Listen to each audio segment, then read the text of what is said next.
Pedofillarga o'lim jazosi O'zbekistonda qachon tayinlanadi? Nimani kutyapmiz? Yana qancha qizaloqlar, qancha qizlar yana qurbon bo'lish kerak? Mana yana kecha kuni Toshkentda 3-sinf qizni pedofil qamoqdan qochib zo'rlabdi. Ularga o'sha qamoq ta'sir qilmaydi. Nimaga shuni tushunmaysizlar? Ularni qamash, ularni qamatib yuborish oddiy hol ularga. Ular yana qamoqdan chiqib, yana qizchalarni zo'rlovladi. Ular vampir, ular bir odam emas, bir hayvon. Siz hayvon ham ulardan yaxshi. Vahshiy bir vampirlar tushunyapsizlar? Ularda ongi kasal o'sha, ular aqlan zaif bir iflos jinoyatchilar.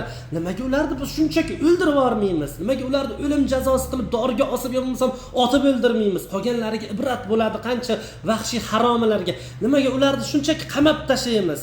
Nimaga ularni qamaymiz? Uni saqlab nima keragi bor? Uni jazo tayinlab, qamab, uni qachondir muddat tugagandan keyin yana chiqarib yorib, yana qancha qizlar o'lishi kerak? Bugun birovni ertaga sizni, ertaga boshqani qizini zo'rlaydi ular baribir. Yana qachongacha sabr qilishimiz kerak? Nimaga O'zbekistonda pedofil harom isqirtlarni shunchaki o'ldirib yorishda ilojisi yo'q? Oliy Majlis qancha qonun, yo'l harakati qoidalarini o'ylab topasizlar, mayli, rahmat. Qancha qonuniy jarimalar bor, boshqa endi hokazo narsalarni muhokama qilasizlar. Lekin nimaga o'lim jazosiga ash pedofillarni unda qonun chiqarmaysizlar? O'lim jazosi haqida nimaga? Pedofillarni asrab avaylab, ularni qamab nima kerak? Ularni qamashdi, nimaga o'ldirib yuborirish kerak?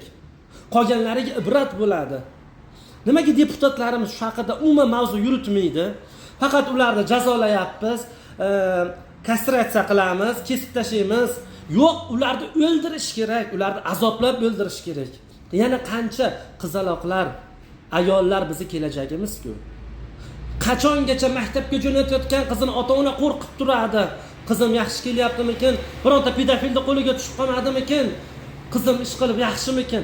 Va yana maktabga ketayotganda nima? Bola xavfsiz bo'lish kerak, borib kelgunicha. Biz mustaqil, tinch davlatda yashamayapmizmi? Qachongacha qo'rqib yashashimiz kerak? Bolalarimiz maktabga borib kelguncha yuraklar hovuchlab turishimiz kerak. Nimaga ularni, pedofillarni shunchaki o'ldirib yuborish qiyinmi? Uni saqlab nima keragi bor? Ular kechiradigan jinoyatchilar emas-ku. Shunchaki o'ldirib yuborish kerak. Bo'ldi, tamom. Qancha ota-onalariga sabr, ular qanaqa chidayapti ekan? Ular qanaqa uxlayapti ekan?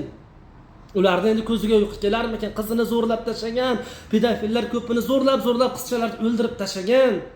Ularni hammasini o'ldirib yuborish kerak.